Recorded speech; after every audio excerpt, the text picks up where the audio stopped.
Coach, is that what you were hoping for after last night? Yeah, I mean, our guys, have done a really good job of responding throughout this season.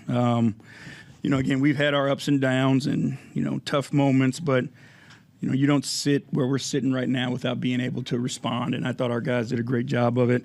What I was most pleased with is, the joy that they played with, the level of competition, the fun they were having competing, the way they shared the ball. I mean, 41 assists on 46 field goals. That's phenomenal. And, that first quarter, if we'd have made some shots, we'd have had even more. I was going to ask you that. The ball really seemed to have energy. It was finding guys. Was that deliberate coming in? I mean, was that really something you were harping on? That's who we are when we're at our best. When we're at our best, the ball is moving and we're creating for others. So, again, having fun doing that, that was the point of it. And, when we're enjoying each other's successes and making each other better, that's what this team is having the most fun, and that's what we just got to keep working on. Coach, it seemed like when Marcus went out, it felt like the guys kind of rallied around him. You talked a lot about playing for each other. Did you feel the energy kind of up itself when he went out? It changed the game. Again, it's one of those things. The game was kind of ugly and choppy, and Marcus, a little old school mentality impacted the game, and his teammates responded, and we went on a run, following that. But I do think it brought energy to the group, and it's like those types of players who understand the game at that type of level understand how to impact the game in different ways, and what can trigger an eruption. And I think that play did that for us. Darius obviously had a little breakout in the last couple of minutes and made the Rocket Mortgage FieldHouse kind of erupt. What is he able to bring on the joyous side of the game when he's playing at his best? His teammates love it. Like, his teammates love when he takes shots. His teammates love it when he makes plays. They love it when he gets going. Again, each guy on our team leads in a separate and own way. And Darius leads with his passion, with his joy, and with his selflessness. So when he's playing at his best, he's playing with a high spirit, that's uplifting everybody around him. Charlotte tried to come back at you there in the third quarter, but Evan had those 11 points. What type of difference was that in that quarter for you to allow you to maintain that distance, given the opportunity in the fourth to put it away? Yeah, again, you're in the NBA. Teams are going to make runs. I thought we could have been better defensively. I think we could have stayed on edge a little bit more in that quarter. We gave them opportunities, but Evan was huge. You look at his line, and only being allowed to play limited minutes and what he was able to do. Set a career high in assists, 17 points, 7 rebounds. Players like that, they just get the game so naturally. And Evan has always been a guy who impacts winning on a high level, and he can impact it in so many different ways. I think that's the thing that people don't appreciate about Evan. Everybody wants to talk about score, but, Evan is elite all around, and he just impacts winning by making the right play at the right time. He needed those buckets, and it was the right time, so he went and got them. Since I think December 23rd, Jarrett now has like 31 double-doubles. What can you just say about the consistency you get from that guy each and every night? Yeah, he's dependable.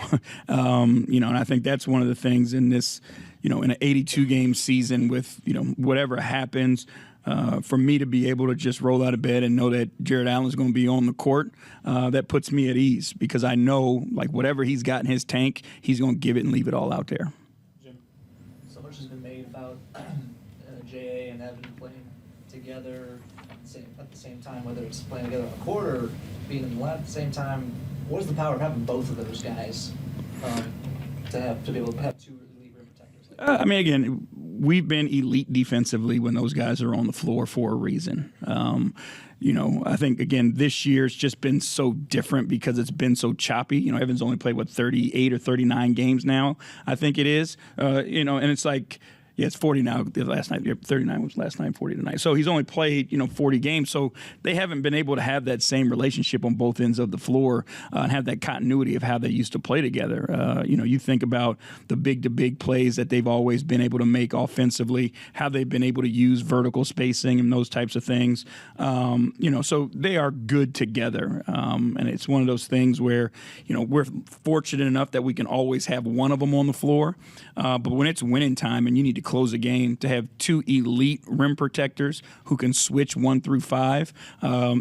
Teams aren't fortunate enough to have that like we are. They're both averaging career highs in assists this year as well. Is there some connection there between like being the only big on the floor and having more space to find guys? No, it's a little bit of change in what we've been trying to do, and we've been putting the ball in their hands more. And they can work, again, together. They can play big to big, but, the ball in their hands, they're finding our guards more. So just trying to get them involved so we weren't just so pick and roll heavy, so we could run two-sided action with those guys on the floor. J.B., going into this game, you called it kind of a test of toughness for your guys. I know you had talked to Tom about it a little before, but what kind of grade would you give your guys' performance tonight? I thought we were really good. We thought we responded, and especially like after going through the first quarter where we just couldn't buy a bucket. I thought again we played the right way. We got open shots for one another. They just wouldn't go in the hole, and again that could have led to frustration, and that could have changed. We could have started trying to do things on our own and take it upon ourselves to be the hero, but we stuck together and we kept playing the right way. And I thought again, for the most part of the majority of the game, we did a great job on both ends. And actually, you're kind of leading me off my next question here. Charlotte seemed to make an effort to kind of wall off the interior for you guys in the first quarter, and eventually you stretched them out on the perimeter quite a bit, and then you found a lot of easier looks. Were you pleased with how your guys were able to just read and react to how the opposing defense was just playing them tonight? Yeah, we've got intelligent guys who are versatile in the plays and the way they can read the game. I thought they were trying, again, to, trap more of the ball screens early, get the ball out of Darius's hands. Now the ball's in our big guys' hands, and they were running in to kind of take away the paint, and then our big guys had to make, the right read. And I thought they did that early. I just thought, the shots just didn't go. But we kept doing it, and it ended up working out for us. Last one, Jim. George 17 tonight, game high plus 19. I think he's shooting like 46% from 3 over his last 10 or 11. What has he found in the absence of some of these other guys? What has he found in his offensive game? I think every time guys are out, there's more opportunities. But, again, George came in 42% career three-point shooter. Learning a new system, playing with new guys, trying to figure out where your shots are going to come. It just takes a little bit of time. But, we knew the more George was on the floor, the more opportunities he was going to get, the more comfortable he got. Like, the ball's going to go in for George because he's elite at his job.